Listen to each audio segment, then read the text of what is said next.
Jim, the Liberal Party you just mentioned, they can't catch a break with support for the coalition at historic lows among millennials. Now, this is the thing, Jim. We keep hearing, so there's this complaint, oh, well, none of the millennials are turning into conservatives. Traditionally in the past, you'd be a socialist in your youth and then you turn into a conservative. This kind of misses the point, doesn't it, that you need conservative leadership to offer inspiration and ideas as people grow older, they hear ideas being sold to them persuasively by conservatives that makes them change their mind. People don't automatically change their mind.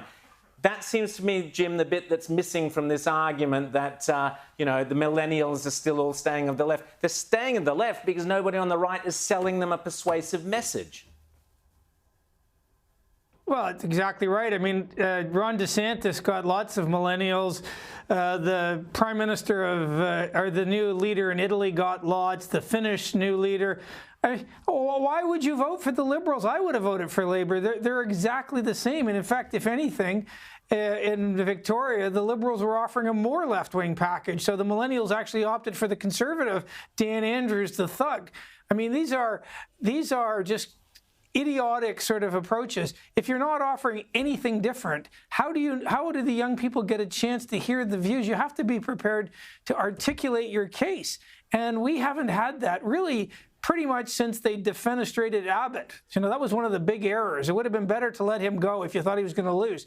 The Liberal Party has been fundamentally broken since the night that Malcolm Turnbull knifed Abbott, and it just keeps getting worse, and it's going to be very hard to fix.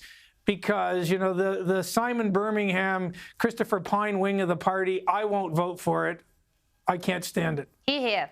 Very quickly, Daisy, you and I first met when you were the young conservative at university, surrounded by crazy lefties. Your parents, I suspect, were largely responsible for giving you some terrific education as you grew up.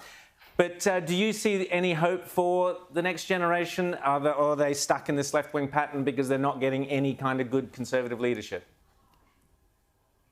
Look, it is very hard for them, not just because there's no good conservative leadership. Look at the messaging millennials are subjected to in the mass media and have been since they were teenagers. Hollywood, left, Netflix, left, movie stars, left, everyone just left, left, left. And on top of that, they're missing, and I will be quick, the basic, I think, conditions in life which influence people to become fiscally conservative are owning a home and having a child, because then all of a sudden you realise how expensive everything is and you're desperate not to be taxed so much for your vote for right-wing parties. Millennials are having children much, much later, and it's very hard for them to buy a house. So the lack of those conditions plus the lack of leadership plus the mass media, it's going to be very hard.